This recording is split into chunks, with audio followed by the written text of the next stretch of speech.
Pues hola, bienvenidas, bienvenidos, bienvenides desde cualquier punto del planeta desde el cual se estén conectando. Yo soy Julia Santibáñez, coordinadora de la Cátedra Carlos Fuentes de Literatura Hispanoamericana, que pertenece a la Dirección de Literatura de la UNAM. Y les doy una bienvenida muy emocionada a esta primera sesión. Hoy ahorita estamos arrancando una actividad que nos tiene francamente trastornadas de gusto. Se llama Seminario Narradoras de lo Extraño y lo Perturbador, autoras de hoy que desarrollan lo insólito. Y como saben, porque por eso están aquí conectados, se trata de una charla inaugural de este seminario entre la doctora Alejandra Amato y la escritora boliviana Liliana Colanzi. Bienvenidos, de verdad, bienvenidas y bienvenides. Nos da muchísimo gusto que nos podamos reunir de manera gratuita, como suele ocurrir con la UNAM, y no solamente circunscrito al ámbito universitario, sino abierto. Este Facebook Live está abierto a cualquier persona de cualquier procedencia, en cualquier lugar que le interese la literatura y estos temas que vamos a estar abordando hoy. Así que voy a presentarlas, pero antes quiero recibir con aplausos y fanfarrias a Liliana Colanzi y a la doctora Alejandra Mato, quien coordina este seminario. ¿Cómo están? Muy bien, buenas tardes Julia, buenas tardes Liliana y a todas y a todos y a todas los que nos están mirando por Facebook Live de la cátedra. Hola, encantada de estar aquí. Muchísimas gracias a Julia de la cátedra Carlos Fuentes y a Ale Amato de la UNAM por la oportunidad de estar aquí conversando con ustedes esta noche. Estupendo, pues yo no quiero tomar mucho tiempo, solamente las presentaré y voy a añadir que este seminario se realiza entre la Cátedra Carlos Fuentes y la Dirección de Publicaciones y Fomento Editorial de la UNAM. Somos las dos instancias, la Dirección de Literatura, de la cual es parte de la Cátedra Carlos Fuentes, y la Dirección de Publicaciones. Y voy a presentar muy rápido. Sería casi impensable que no conozcan a Liliana Colanzi, pero ahí les va. Es escritora, editora y periodista boliviana, autora de los libros de cuentos Variaciones Permanentes y Nuestro Mundo Muerto, este último traducido al inglés, italiano, francés, holandés y danés. Editó también La Desobediencia, antología de ensayo feminista. En México ganó el premio Aura Estrada en 2015 y enseña literatura latinoamericana y escritura creativa en la Universidad de Cornell. Ahí mismo te estás conectando, ¿verdad? En Nueva York. En este momento en realidad estoy en Santa Cruz, Bolivia. Ok, qué bien. Pero es como una excepción generalmente que conecto desde los Estados Unidos, pero ahora estoy en Bolivia. Estás por acá, estás más cerca. Muy bien, y voy a presentar a la doctora Alejandra Mato. Ella nació en Montevideo, Uruguay, es profesora e investigadora de tiempo completo en licenciatura y posgrado de la Facultad de Filosofía y Letras de la UNAM, donde estudió la licenciatura en Lengua y Literaturas Hispánicas. Somos colegas no solo de facultad, sino de licenciatura. Maestra y doctora en Literatura Hispánica por el Colegio de México. Sus líneas de investigación están vinculadas a la narrativa fantástica, policial y gauchesca. Prólogó la primera edición mexicana de XYZ, novela grotesca, y también del libro publicado por la UNAM, Entre lo insólito, y aquí empieza a aparecer el tema que nos convoca hoy, Entre lo insólito y lo extraño, nuevas perspectivas analíticas de la literatura fantástica hispanoamericana. Y bueno, ya lo dije, pero lo repito, Alejandra Amato, la doctora Amato, es quien va a estar coordinando las 4 sesiones de este seminario, Narradoras de lo extraño y lo perturbador. Más adelante les recordaré, pero nada más para que tomen nota quienes están por ahí, quienes se inscribieron, porque tuvimos muchísima convocatoria, más bien, abrimos la convocatoria, se llenó rapidísimo, rebasó todas nuestras expectativas, pero bueno, el 30 de marzo, les recuerdo a quienes lograron un lugar, tenemos una sesión con Lola Ancira, el 27 de abril una sesión virtual con Mariana Harvix, igualmente aquí a través del Facebook Live, y el 25 de mayo otra sesión con Gabriela Damián. Ustedes lo saben, pero se los recuerdo. Y ahora sí, yo me desaparezco y queremos escucharlas, y unos 10 minutos antes de terminar la hora vamos a tomar unos minutos para las preguntas que lleguen por Facebook. Gracias y adelante.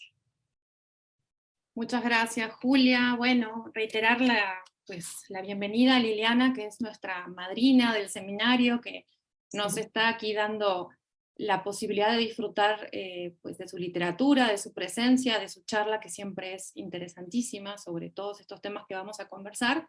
Y muchísimas gracias también a todas las personas que nos están siguiendo por la transmisión, como bien decía la maestra Julia Santibáñez, coordinadora de la cátedra.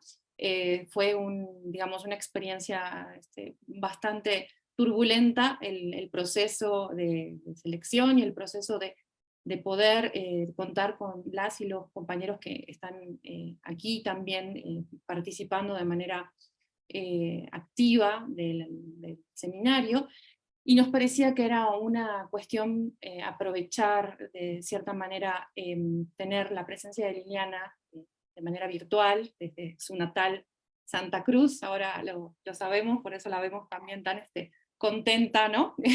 Estando en casa.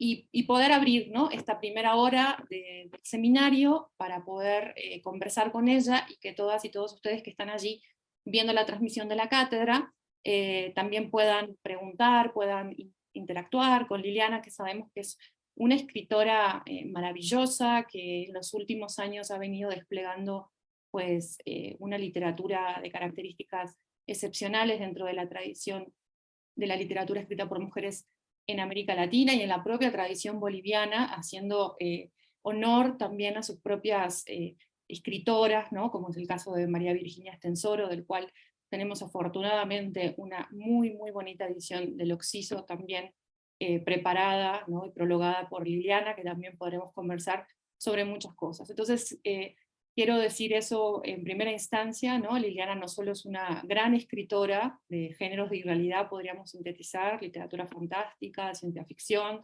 algunos coqueteos con el terror, sino que también es una gran investigadora de las tradiciones afines a cada uno de estos géneros, y además una gran difusora, ¿no?, de su propia tradición, la tradición de la literatura boliviana, incluso de las literaturas andinas, y que bueno, también ha hecho muchísimo trabajo con la producción de la editorial Dum Dum también, ¿no?, para esta difusión que creo que es muy necesaria de ciertas zonas de América Latina que habían quedado un poco marginadas del estrato editorial clásico, y que por suerte en estas 2 primeras décadas del siglo XX pues, se han comenzado a no solamente a rescatar, sino a posicionar de una forma bastante significativa dentro de las lecturas de todas y todos nosotros, y el caso de la literatura boliviana y el caso de Liliana es un gran ejemplo de ello. Así que Liliana, te damos la bienvenida, te agradecemos mucho, y vamos a comenzar, ¿no? Teníamos pensado hacer una pequeña lectura o una pequeña introducción un poco a alguno de tus textos, así que te dejo la palabra. Muchísimas gracias, Ale, por esta generosa introducción y por la oportunidad nuevamente de conversar con vos. Me alegra que tengamos otra vez la posibilidad de charlar. Sí, tengo aquí mis 2 últimos libros de cuentos, Nuestro Mundo Muerto y Ustedes Brillan en lo Oscuro. No sé si ¿tienes preferencia de que empieces leyendo un breve texto, un fragmento de alguno de los 2? No, el que vos elijas está genial. Así que te damos toda la libertad. Comienzo entonces leyendo la primera parte, la primera escena del cuento La Cueva, de mi libro Ustedes Brillan en lo Oscuro, que se publicó el año pasado. Cayó de bruces y se golpeó la panza hinchada. No había visto la piedra. La carne del conejo se desparramó en la nieve, salpicándola de manchitas carmesí. La joven se arrastró hasta la cueva. Algo se había reventado en su interior y se le escapaba entre las piernas. Aulló su dolor. Los murciélagos pasaron en tropel por encima de su cabeza. Había empezado a hincharse hacía varias lunas después de unas fiestas a las que invitaron a los hombres de otro clan. No sabía quién la había preñado y tampoco importaba. Lo que importaba era ser hábil para cazar y ágil para correr, y se conocía que las hembras que cargaban bulto eran más lentas y se quedaban rezagadas, por lo cual debían permanecer en el asentamiento hasta que les llegara el momento de parir. El dolor la tiró de espaldas. Trató de recordar qué hacían las mujeres en esas circunstancias. Con los ojos de la mente vio a su madre de cuclillas expulsando en el suelo crías flacas y azuladas que invariablemente morían a los pocos días. Solo ella y su hermana habían sobrevivido y eran fuertes y tenían destreza para seguir agarradas a la vida. Se puso de cuclillas y sintió de inmediato el impulso de pujar. No debió haberse alejado del asentamiento estando hinchada, pero le aburría quedarse con las viejas mientras las hembras jóvenes iban en grupo tras el rastro de los bisontes. De modo que salió sin que la vieran y fue a revisar una trampa que ella misma había armado tiempo atrás con ramas de pino. Encontró al conejo temblando, atrapado entre las ramas, y sintió una alegría inocente al degollarlo. Satisfecha de sí misma, no reparó en la piedra, y por ese estúpido descuido estaba echando bulto antes de tiempo y sin ayuda. Por suerte la cría ya resbalaba entre sus piernas una salamandra húmeda. La buscó a tientas, pero un estremecimiento le partió en dos el espinazo. Otro bulto. La segunda cría cayó al lado de la primera. Ella se tumbó sobre los codos, exhausta, y se cortó con el cuchillo las tripas moradas que la conectaban a las criaturas recién nacidas. Alzó las pegajosas crías, una en cada mano, una hembra y un macho que estiraban hacia ella sus bracitos rayados por las delicadas raíces de sus venas. Aterida y ardiendo del esfuerzo al mismo tiempo, confusa en su cansancio, los miró intrigada. Acababa de ocurrirle algo terrible, aquello de lo que las viejas hablaban en susurros alrededor del fuego. Había parido niños dobles. Esa era la inequívoca señal de su transgresión. Las bocas diminutas, idénticas y hambrientas se prendieron de sus tetas, y la atracción, a la vez placentera y dolorosa, le alivió la congestión de los pezones. A lo lejos el coyote cantó, la noche galopaba cerca. Había sobrevivido al bulto, como antes había sobrevivido a los gonfotéridos y al frío y al hambre y a la fiebre. El instinto de la vida volvía a revolverse en ella, alerta y afilado. El viento empujó ráfagas de nieve entre los carámbanos y les recordó que tenía que apurarse. Desprendió a las crías de sus tetas y las acercó a la luz para contemplarlas otra vez. Eran casi translúcidas, cubiertas de un vello finísimo. Las llevó hasta el fondo de la cueva y en un gesto motivado por la curiosidad o el juego, imprimió las 4 pequeñas plantas de esos pies ensangrentados en la pared de la caverna y al lado estampó las palmas de sus propias manos sucias. La simetría de las huellas en la roca despertó en ella la sensación de haber logrado algo. Luego, con el mismo gesto limpio que había usado con el conejo, abrió un tajo en los cuellos de los niños dobles. Las crías lanzaron un maullido suave antes de que las tapara la oscuridad. Ella dio un paso fuera de la cueva y ya sin bulto se echó a correr a través de la estepa nevada. Y ese es la primera escena del cuento La Cueva. Sí, y bueno, abre este último libro que publicaste, Ustedes brillan en lo oscuro, que tiene por supuesto allí una cantidad de textos variados, con una pues, fortaleza discursiva como este que nos acabas de leer, el primer fragmento de La Cueva, de este cuento fragmentario, ¿no? Que tiene por allí varios episodios distintos, ¿no? Que se van digamos, entrecruzando en ese espacio estilo umbral. Entonces, yo creo que podría ser una muy buen arranque, Liliana, conversar cómo llegaste desde Vacaciones Permanentes, ¿no? Tu primer libro que tiene pues, una relación mucho más cercana, con textos de carácter realista, con textos más clásicos, a Ustedes brillan en lo oscuro, ¿no? Hay un camino por allí muy interesante de tu propio desarrollo como escritora, de tus propias elecciones, ¿no? De cosas que fuiste cambiando y transformando, que me parecen muy significativas, y que por supuesto en el medio tenemos Un mundo muerto, ¿no? Que fue también, me parece, el texto nodal allí para hacer esta especie de metamorfosis tan interesantes. ¿Cómo fue ese primer trayecto desde Vacaciones Permanentes hasta llegar al texto que hoy está dándote además muchísimas satisfacciones, ¿no? Porque es un texto muy leído, muy comentado, muy reseñado. Sí. mi paso a la literatura no realista, la literatura de la irrealidad o especulativa, o como quiera llamarla, ¿no? Ciencia ficción, fantástico, horror, se dio a partir de una crisis creativa que ocurrió después de publicar mi primer libro de cuentos, Vacaciones Permanentes, que como has mencionado, era un libro de relatos más clásicos, circunscritos a una tradición realista.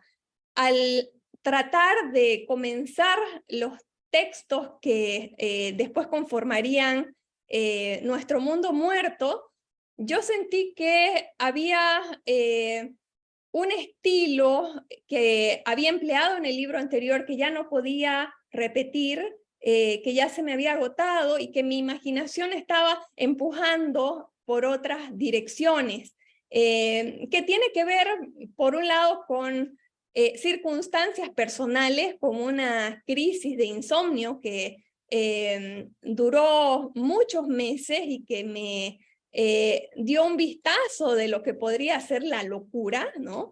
Y por otro lado también esta búsqueda de otro tipo de escrituras respondían a otros intereses estéticos, otros contactos con la música, con la literatura, con el cine, con la fotografía, que exploraban justamente estos estados de la conciencia alterados, que exploraban en lo onírico, que hacían también referencia a cuestiones que atañen a la vida más allá del planeta, ¿no? A imágenes del universo, de otros planetas, que yo quería de alguna forma incorporar en mi escritura, que se abriera mi escritura a otra cosa nueva, ¿no? Pero no fue un tránsito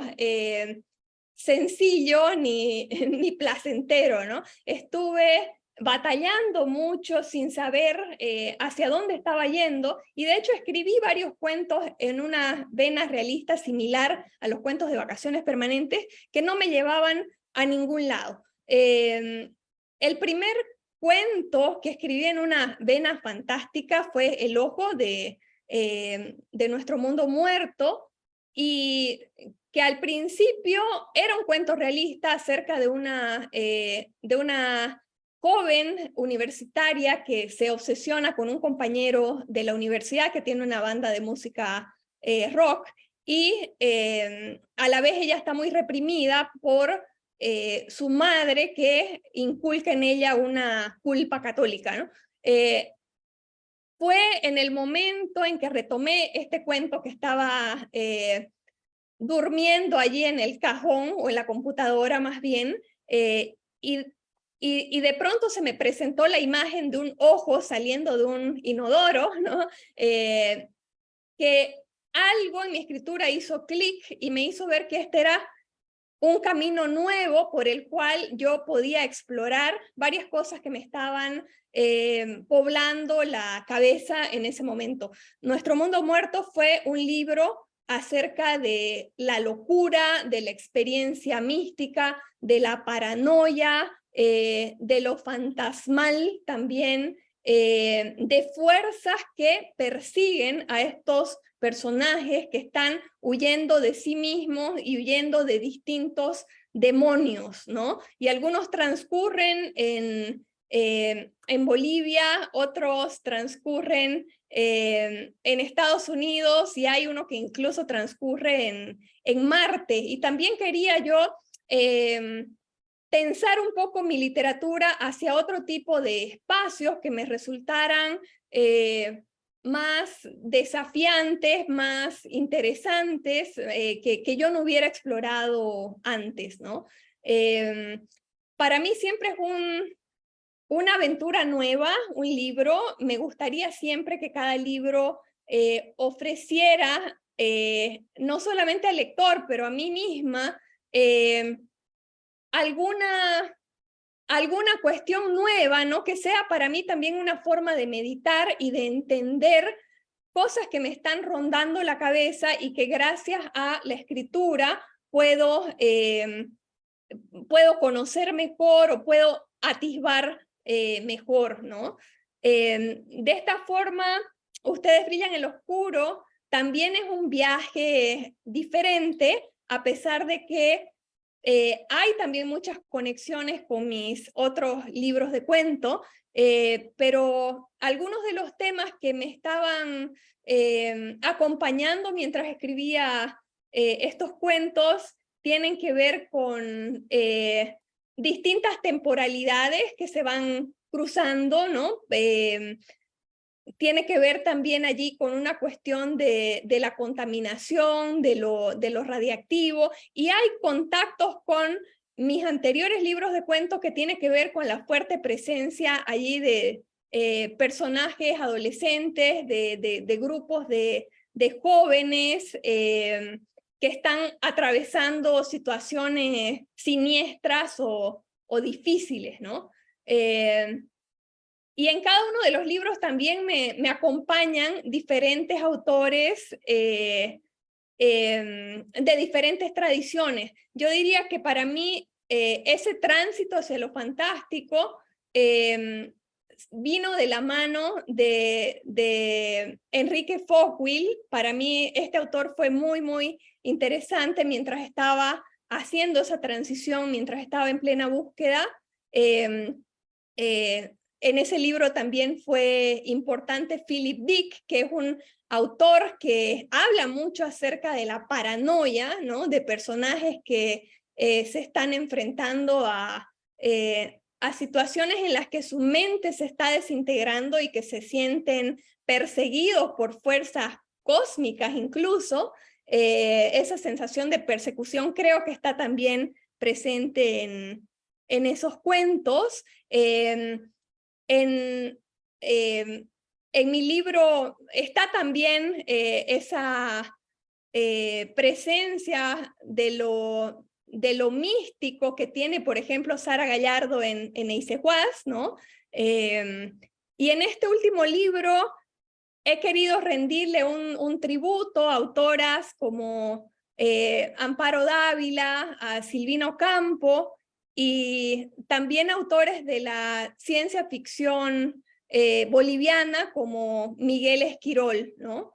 Es decir que también mis libros son una suerte de mapa de aquello que estoy leyendo y que se va impregnando en mi escritura. Bueno, ahora que mencionabas todo este derrotero que me parece alucinante, ¿no? Y que generalmente una escritora, un escritor recorre, ¿no? Muchos caminos y muchas lecturas para llegar a encontrar cierto estilo o encontrarse con cierto estilo. También me parece que es bastante significativo en tu obra las preocupaciones que tienen que ver efectivamente con conciliar géneros que podemos denominar de realidad, ¿no? Géneros que podemos sintetizar dentro de las corrientes no realistas, no miméticas, pero que asumen o abordan desde la perspectiva de estas modalidades no miméticas precisamente, problemas que son de índole social, ¿no? Y eso creo que es una de las, digamos, de las características más significativas de tus últimos dos libros, y fundamentalmente pues de Ustedes brillan en lo oscuro, ¿no? Un poco el tema del seminario de esta sesión era cómo se ilumina un mundo en penumbras, ¿no? Era un poco la pregunta de la que partíamos, y es interesante escucharte a vos, para que nos cuentes un poco cómo se te ocurrió, cómo pensaste conciliar un poco eso. La cuestión de lo social.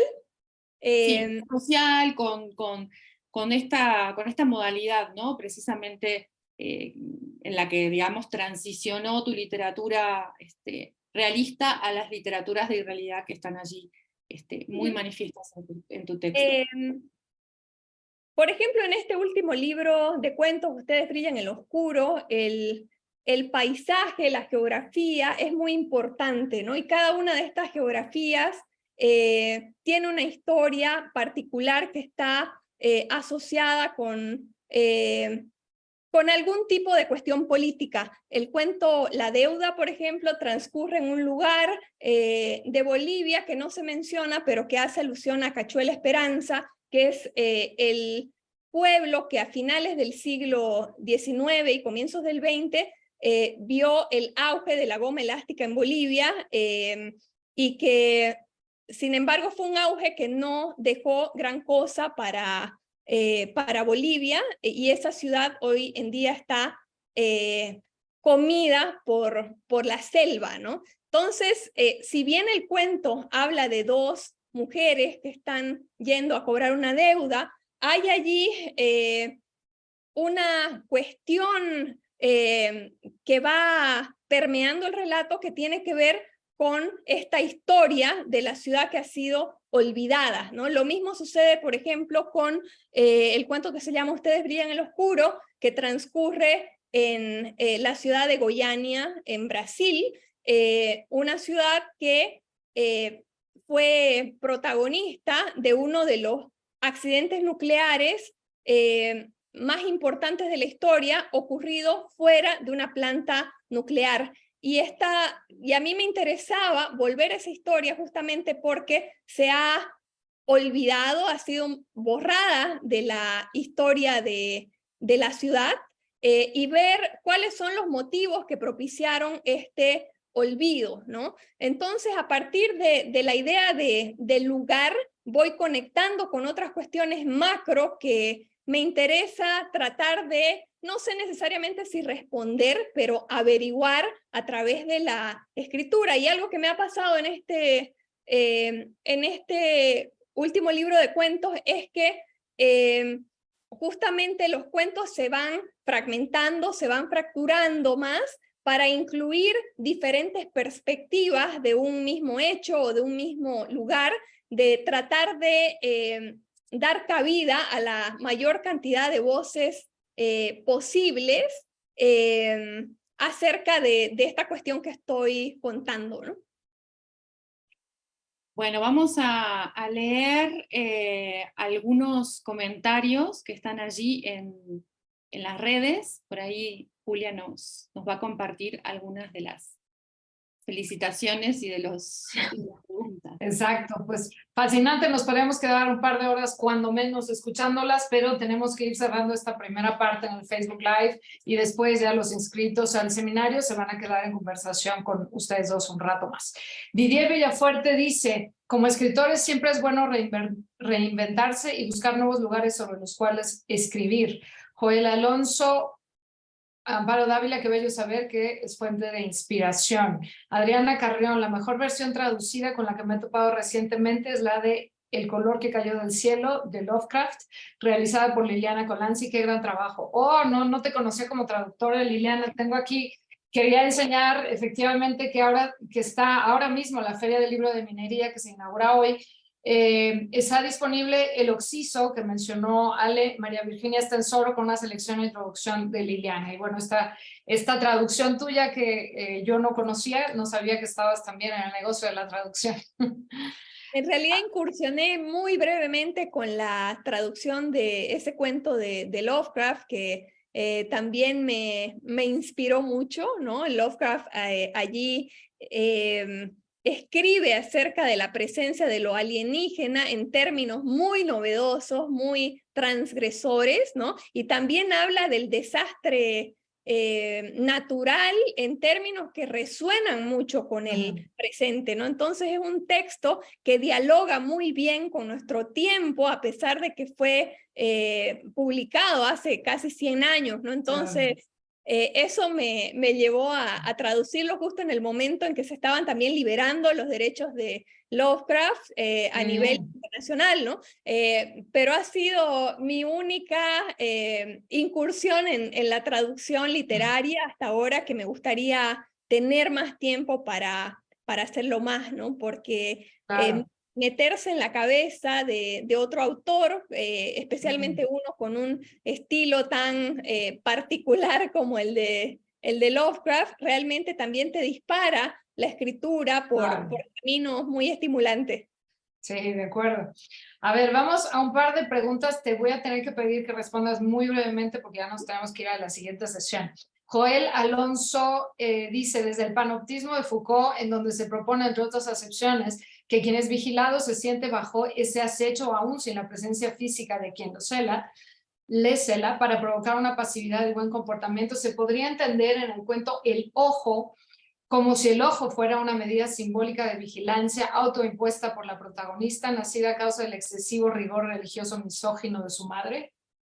Pues sí, es una muy buena lectura, Joel Alonso, y de hecho, a pesar de que el ojo en apariencia surge de un inodoro, surge de un lugar en el afuera, en realidad el ojo está internalizado, ¿no? El ojo es esa culpa constante que siente la protagonista acerca de su propio deseo sexual, que es entendido en la religión católica como pecaminoso y como sucio, ¿no? Y la sexualidad, en especial la sexualidad femenina, siempre ha sido entendida en esos términos por el catolicismo, ¿no? Entonces, la protagonista de este cuento se va reprimiendo tanto y va además dirigiendo la violencia a sí misma a través de cortes y cachetadas que ella se da para ahuyentar este deseo, ¿no? Que finalmente termina por estallar. Y ese estallido coincide con una idea del fin del mundo, ¿no? Y tiene algo de abyecto, pero también tiene algo de liberador. Esa es la manera en que finalmente el personaje hace aquello que tanto estaba temiendo, aquello que tanto su madre trataba de evitar, ¿no? Y es ahí el momento del quiebre, del umbral, el momento en que ella se convierte en otra cosa, ¿no? Entonces, es un cuento sin duda acerca de la vigilancia, acerca de la culpa que introyecta en nosotros la religión católica, y de alguna forma fue recordar también mi propia experiencia formándome en un colegio católico en Bolivia, que ha sido la experiencia, creo, de la mayoría de nosotros en América Latina, ¿no? Sí, recordé ahora el cuento de Mónica Ojeda en Las Voladoras sobre unas amigas que también estuvieron en colegio religioso, y entonces, bueno, todas las cosas que van pasando, y esto aparece efectivamente en buena parte de la literatura latinoamericana. Lu Noyes dice, ¿cuáles son los retos que se presentan dentro de la investigación al escribir un cuento de estos géneros? Hay distintos tipos de retos, ¿no? Por ejemplo, cuando escribí el cuento Nuestro Mundo Muerto, que está ambientado en Marte, tuve que investigar a fondo todos los desafíos que significarían hacer una colonia habitable por los humanos en Marte, ¿no? ¿Cómo sería un viaje en el espacio de aproximadamente 6 meses para llegar a Marte? ¿Qué le provocaría ese viaje al organismo? Una vez allá, ¿cómo reacciona el cuerpo a condiciones radicalmente diferentes? Cómo producir comida en Marte, ¿no? Cómo cultivar vegetales en Marte, cómo salir, digamos, del lugar donde se vive al desierto marciano, etc. Entonces, toda esa serie de detalles las tenía que averiguar para crear una colonia que, si bien no fuera al 100% la manera en que probablemente sería una colonia, ¿no? También quería dejarme una zona a la imaginación y a la creatividad. Para mí ese universo tenía que ser verosímil, y eso implicaba investigar, ¿no? Sin embargo, a mí me maravilla y también me gusta mucho la libertad que, por ejemplo, se daba Philip Dick al crear colonias marcianas en las que no te explicaba cómo respiraban, ¿no? los que iban allá, ni había ninguna explicación de qué comían ni nada, ¿no? Entonces, para mí es importante, por un lado, tener claro cómo funciona un universo, cuál es su estructura interna, y también tener una parte destinada a la imaginación pura y dura. Eso me pasó con el cuento Chaco. Cuando lo escribí, yo llevaba ya muchos años sin volver a esta región de Bolivia, entonces tuve que hacer un trabajo de investigación para recrear las plantas, los animales, el tipo de clima que hay allí, para citar nombres de frutos de allá, etc. Y un poco mi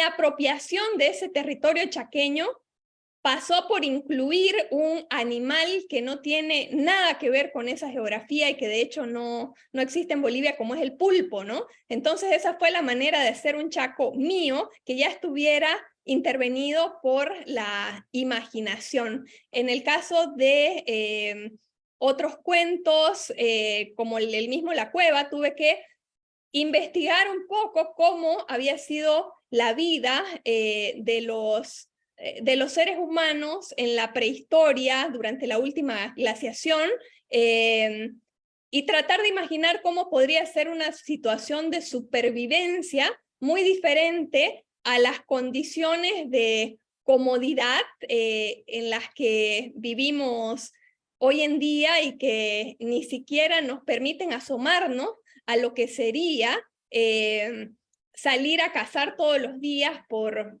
la alimentación, temer ser devorados por otros animales, ¿no? El mismo hecho que no conocemos ya de lo que significa caminar descalzo, ¿verdad?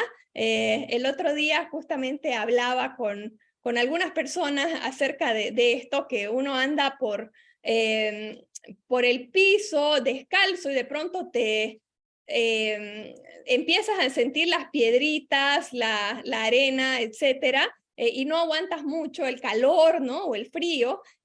Sin embargo, no hace tanto tiempo nuestros antepasados se enfrentaban al mundo sin zapatos, ¿verdad? Y todas estas cuestiones también son aquellas en las que tengo que pensar cuando estoy construyendo los relatos, sobre todo los que están situados en contextos muy diferentes o en épocas muy diferentes a las que vivimos.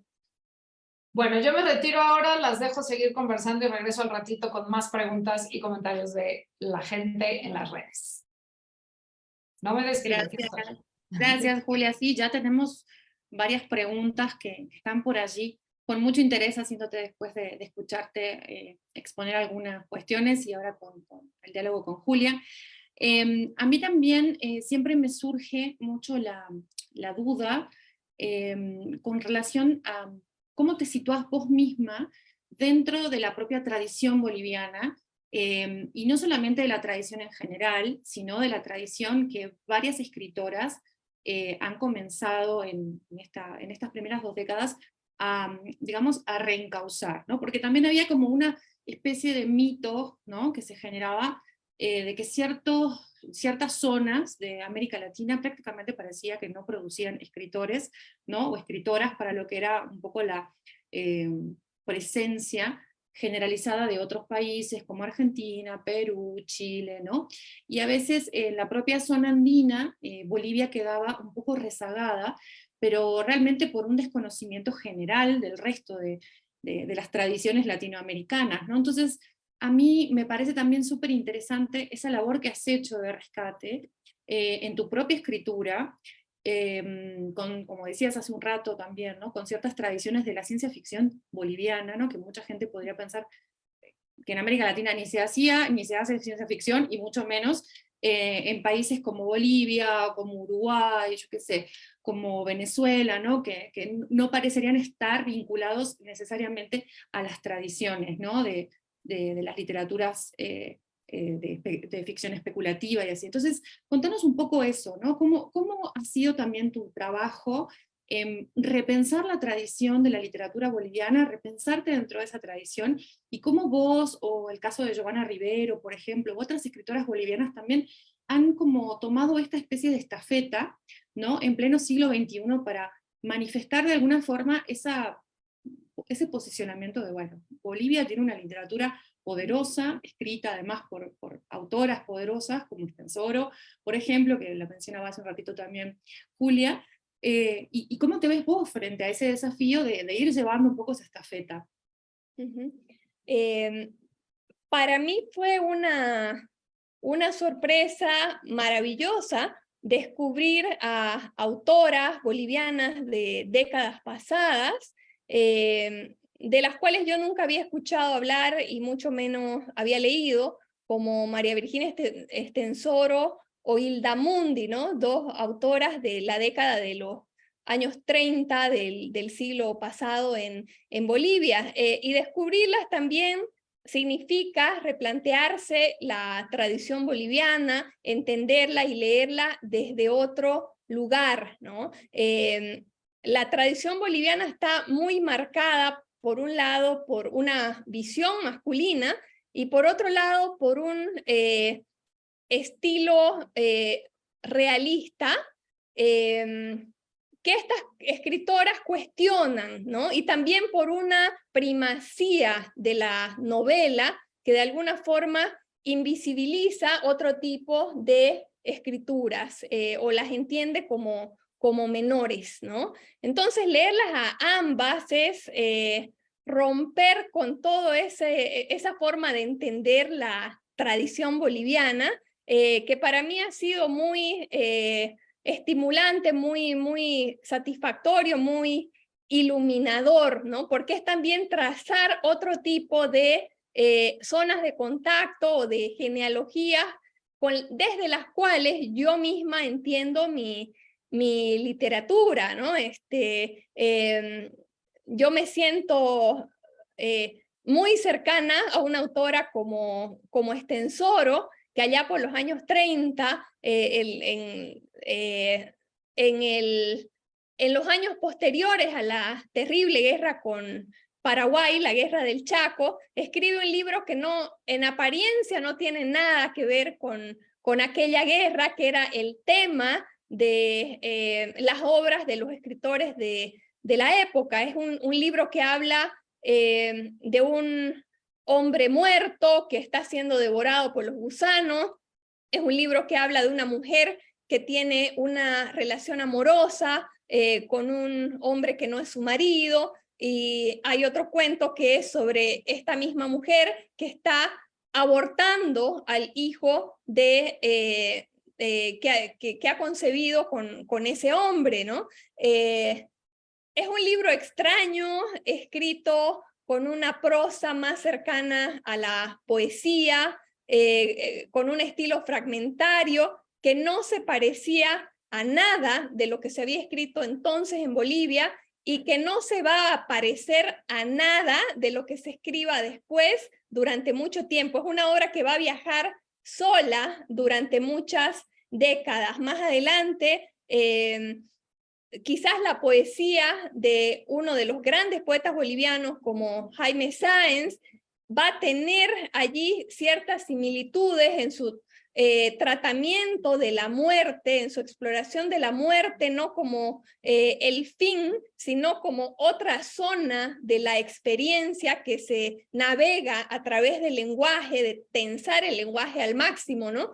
Y hoy en día podemos leer nuevamente Estenssoro a partir del gótico, y con los lentes del gótico, gracias a toda esta su exploración de una subjetividad que persiste más allá de la muerte, ¿no? Entonces, yo veo que hay unas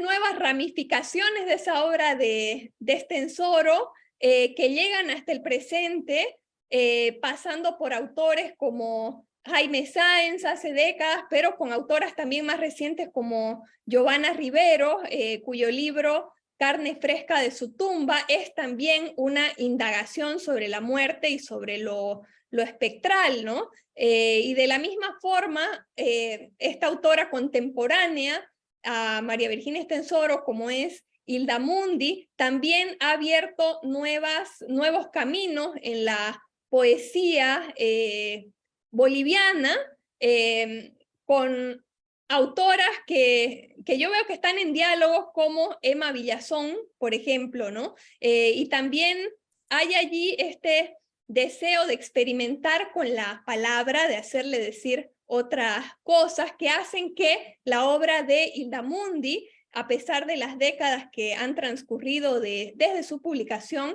sigan manteniendo ese carácter lúdico, ese carácter experimental, ese carácter transgresor, ¿no? Entonces, yo siento que aquellos que estamos trabajando en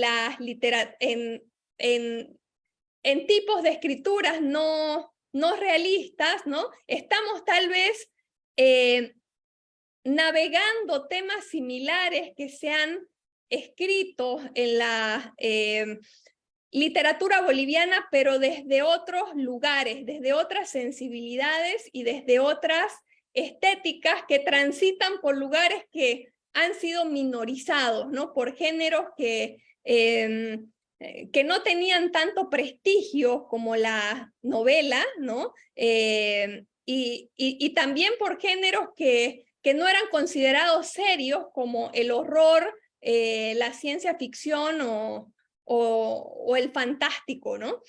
Allí también están la obra de Maximiliano Barrientos, que habla de lo político en Bolivia a partir de la ucronía o de la ficción weird o rara, ¿no? Y también últimamente leí los textos de los cuentos de Fabricio Callapa, que también aborda varias cuestiones sociales a partir del gótico o del horror, ¿no? Y esto que decís es fundamental, ¿no? Porque me encantó un poco cómo mencionabas el ejemplo de Estenssoro, ¿no? Y de Hilda también, porque esto de que parecía que no dialogaban, ¿no? O de que estaban aisladas en una tradición local, pero al mismo tiempo, cuando observamos el panorama general, pensamos que Estenssoro en los 30, Bombal en los 40, Harmonia Somers en los 50, ¿no? Ellas ahí como generando de manera casi solitaria en cada una de las décadas esta especie de irrupción, ¿no? Perturbadora, totalmente extraña en estas literaturas, que vuelven a tener una comunicación precisamente a principios de este siglo, ¿no? Con varias y varios de ustedes que son los que están pues llevando de la mano, digamos, no solamente la presencia de su propia literatura contemporánea, sino también el rescate de estas escritoras que, bueno, que afortunadamente ahora podemos conocer, pero que en su tiempo tuvieron vidas también muy complejas, muy difíciles. Ahora que mencionabas lo de Estenssoro, pues claro, temas como el aborto, ¿no? Temas como el adulterio, entre comillas, temas como pues esta cosa medio necrófila, ¿no? Del personaje, del occiso, eran tremendamente tabús en sociedades de hace 70, 80 años, más todavía, ¿no? Si lo pensábamos en nuestros contextos latinoamericanos, asediados muy por el tema religioso, como bien lo decías hace un rato, ¿no? De las tradiciones culturales. Entonces, totalmente, y se trata también de autoras que abrieron camino para las que vendríamos después, pero que tuvieron que sufrir en carne propia las consecuencias de esa transgresión, ¿no?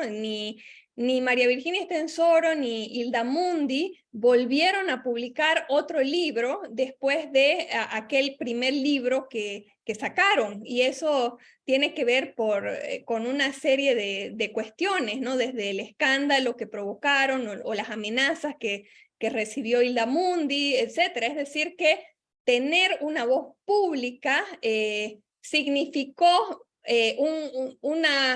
un tipo de castigo social para estas autoras que estaban trazando un camino para las escritoras del futuro, ¿no? Y mencionabas también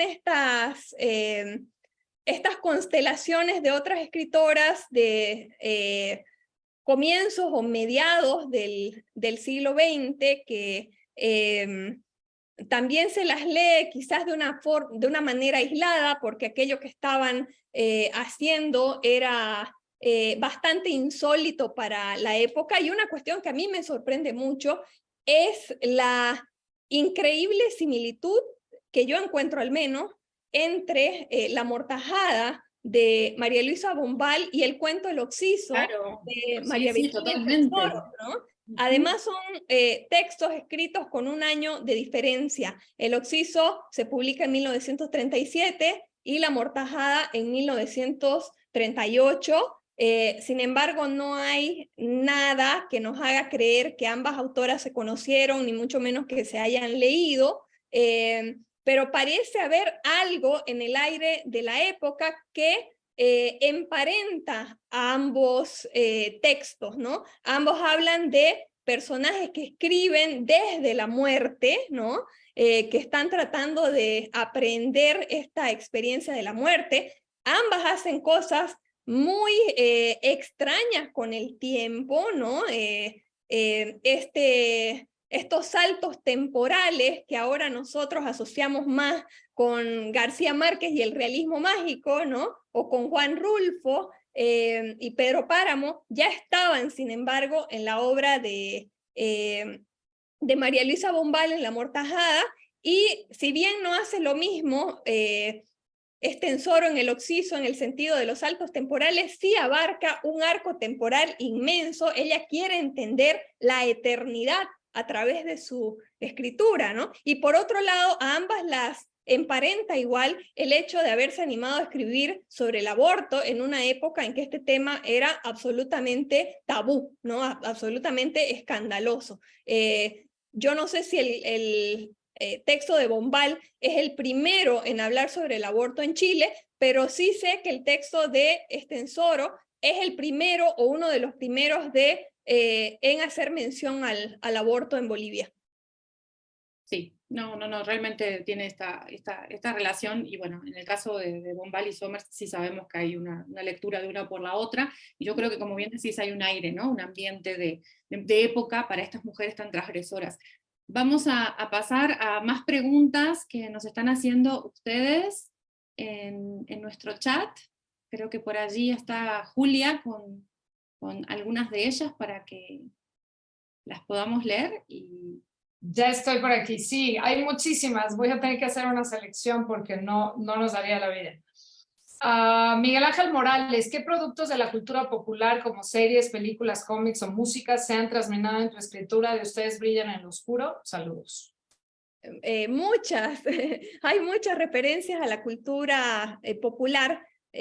Por ejemplo, la película de animación Akira, que habla de un grupo de jóvenes que están viviendo en un entorno violento y radiactivo, fue una inspiración para mi cuento Atomito, que habla de una ciudad del Alto narrada a partir de una estética del cyberpunk, ¿no? Que viene también muy del mundo del anime.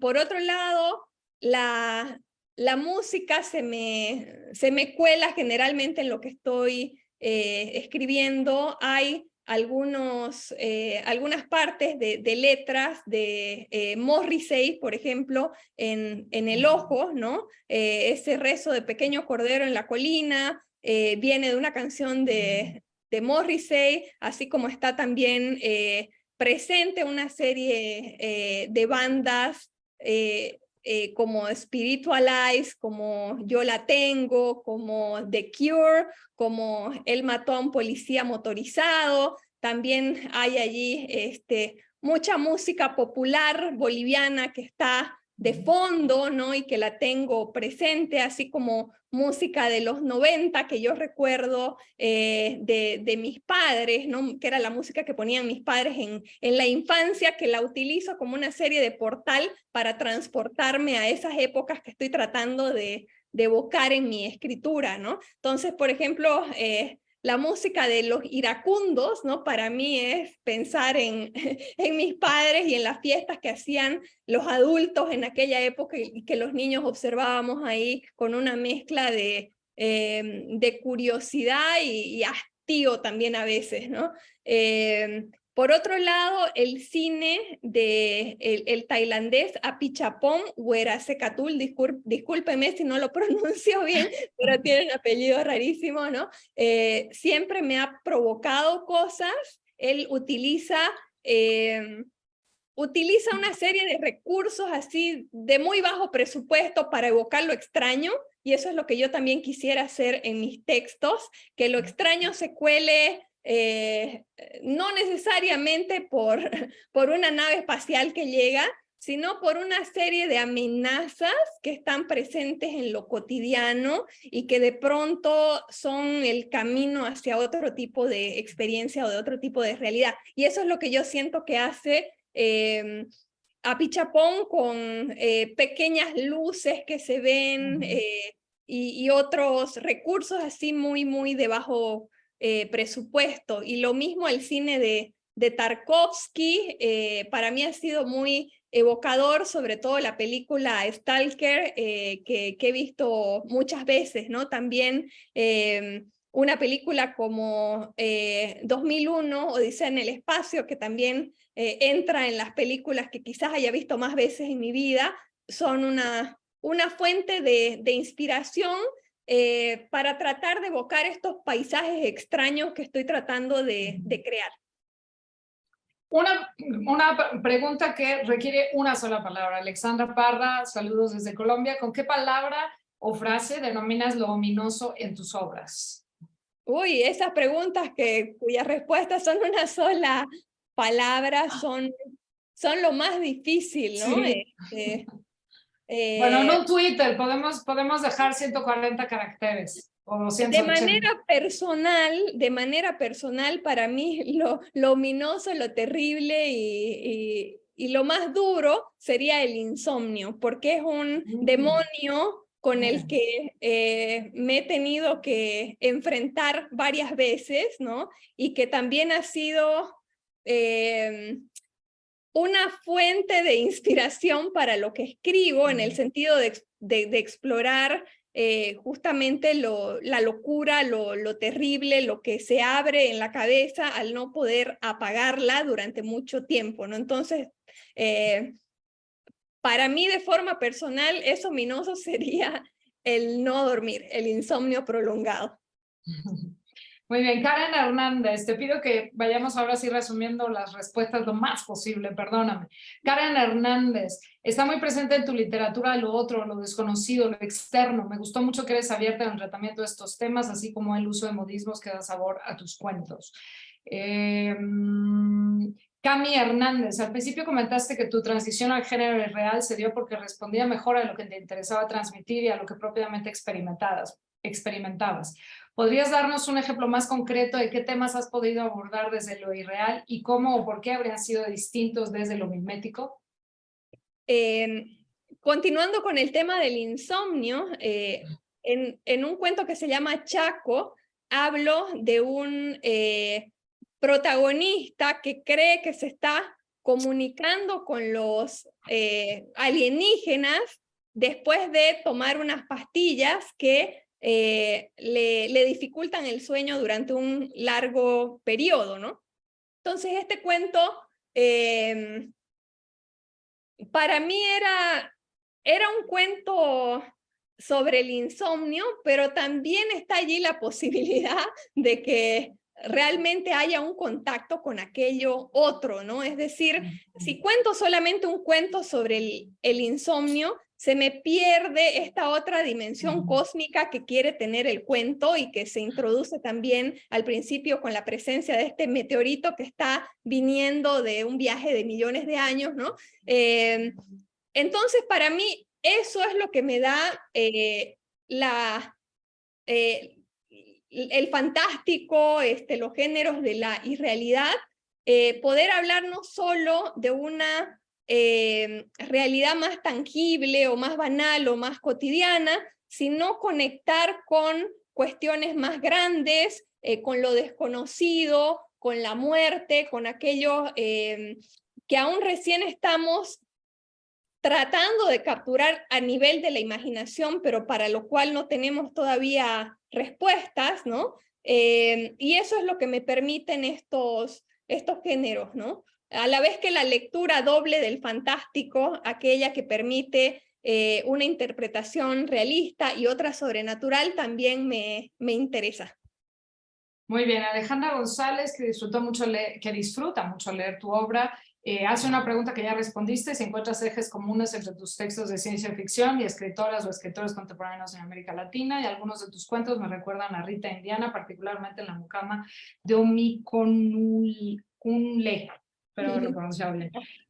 Pero bueno, creo que eso ya lo respondiste. Yo quisiera lanzar la última pregunta, ya es tiempo, pero si quieres contestar muy brevemente. En El Camino Angosto, uno de los cuentos de Ustedes brillan en lo oscuro, está también lo otro, lo ominoso, lo sombrío. Hay una tensión, digamos, dialéctica entre lo que se ve y lo que se proyecta, digamos. Esta concepción que mencionabas hace un rato del pecado, desde los colegios religiosos, pero en este caso desde una suerte de secta, ¿cómo está también presente ahí lo perturbador, lo inquietante, lo que no necesariamente tiene que pertenecer a otro ámbito, a otra esfera de conciencia, digámoslo así, sino lo creamos en esta esfera? ¿Cómo te mueves entre esos dos polos, digamos?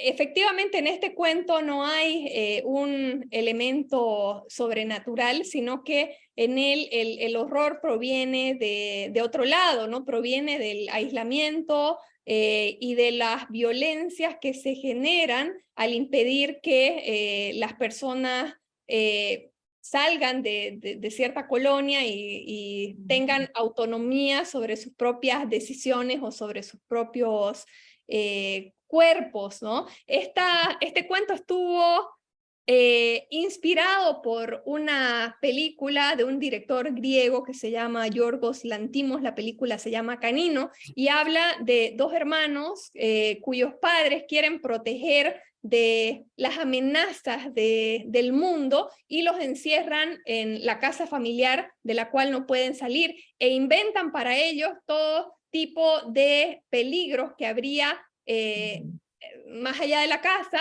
y explicaciones absurdas, ¿no? De qué es lo que pasa cuando está pasando un avión por el cielo, cuando escuchan un ruido afuera. Y este encierro va creando una dinámica entre estos hermanos que se convierte también en una dinámica incestuosa, ¿no? Y el cuento, la película, perdón, tiene momentos de mucha delicadeza, ternura, ¿no? Y también muchos momentos muy inquietantes y violentos. Y algo así es lo que yo quería lograr en este cuento, que habla de esta colonia en la que hay unas hermanas tratando de imaginar lo que hay, lo que existe más allá de los límites, ¿no? Y ahí regresa también otra de las obsesiones que están presentes en mis cuentos, como aquella de lo que puede hacer el fanatismo religioso, ¿no? Sobre todo cuando se trata de los cuerpos y las mentes de las mujeres, ¿no? Como esa sujeción religiosa es también un tipo de violencia, ¿no? Y que si bien se ve en el cuento como si sucediera en un lugar de costumbres extremas, las consecuencias pues las vemos en el tema político y social a diario, ¿no? De acuerdo, pues muchas gracias a todos los que se conectaron. Tuvimos más de 100 personas conectadas, ahorita son 90, ha estado fluctuando entre 100 y cacho y 90 por ahí. Muchas gracias por sumarse a esta actividad de la Cátedra Carlos Fuentes de Literatura Hispanoamericana. Gracias de nuevo, Liliana Colanzi, Alejandra Amato. Muchas gracias por propiciar esta conversación. Y bueno, nosotros nos vamos de aquí. La conversación sigue con los inscritos en el seminario, así que quienes son alumnos ya registrados y tienen un lugar, pues no desaparezcan porque seguiremos por aquí. Muchas gracias de nuevo a nombre de la Cátedra Carlos Fuentes, que pertenece a la Dirección de Literatura de la UNAM. Esta es una actividad en colaboración también con la Dirección de Publicaciones. Así que siga viviendo la literatura y que nos siga inquietando y moviendo el piso, porque si no es para eso, ¿para qué es? Muchas gracias. Nos encontramos pronto. Muchas gracias a todos los que han seguido hasta acá.